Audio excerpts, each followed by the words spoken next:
What's the good word, Josh? Your boy DKB here. We're diving into the New York Jets 2024 undrafted free agent class, and we have one of our final UDFAs in wide receiver Marcus Riley out of Florida A&M, coming in at 5'10", 174 pounds. Should remind you guys a lot of the slighter, smaller statured Xavier Gipson that we already have on the roster. And I mean, to be honest, it's going to be hard for pretty much any wide receiver coming in to really come in and lock in, right? I think I liked Tyrell Harrell a little bit more than I like Marcus Riley, for example, just because he has a little bit more of the speed. I was able to see a little bit more just in terms of actual game film from a guy like Tyler Harrell. It's hard to really lock in on a lot of these HBCU kids and these guys coming in from a smaller program, especially since I'm not a top-notch scout or anything like that. But from what I was able to dig up, we're talking about a former 3-star recruit here.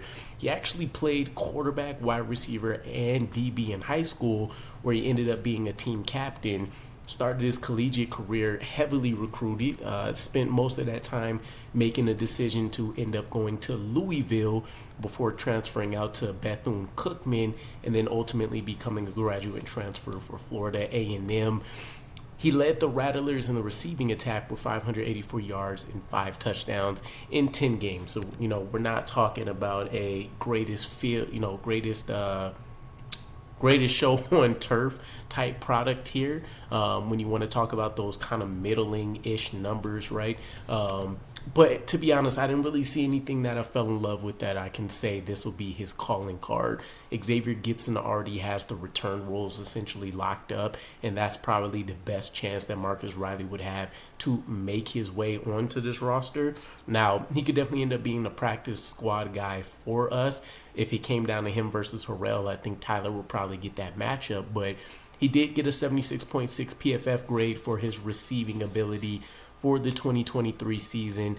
Ultimately, he's kind of a long strider, has that good special teams return ability, has some solid run after the catch ability, and I did see a pro comp out there for Harry Douglas, but outside of that, I just don't really know a ton about this kid. He obviously seems good. I've seen he's had some community service efforts out there. He's given back to his high school, but outside of that, about the on-field product, I don't know if there's much to really be said outside of his return ability, which isn't exceptional, but he can break a big play, and then just his overall ability as a receiver, probably, the assumption would be he's a UDFA.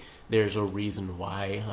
Not going to be necessarily standout trait, although, now that I'm thinking about it, I did see at his pro day, he had an unofficial 40 time of like 4.34. And then I think officially they marked him as 4.44 across the board. So still talking about a pretty quick guy, but there may be some burners there, right? Tyler Harrell, for example, I think had a 4.19 unofficial, and then they marked him as like a 4.24 officially or something like that. But nonetheless, if you guys know more, please feel free to drop it in the comments and let me know. Otherwise, this feels like it's just a Jag type guy, a body we need in camp. Maybe he can replicate and help the team play around with some of the new special teams rules that are coming into place, but I'm not expecting a ton, which is sad because there are a number of HBCU guys that I like, even when it comes down to the quarterbacks, a guy that I thought that we would target if we didn't get somebody like Jordan, Travis Jordan, or one of the other guys like Joe Milton was a Darius Richards, for example. So we'll see. A lot of these guys on the offensive side with the revamp we've done there may have a harder time sticking around, and I'm sure Aaron Rodgers will have a lot of input into it there. But I'll leave it there. Let me know if you guys have anything to add, and I'll catch you again. Peace.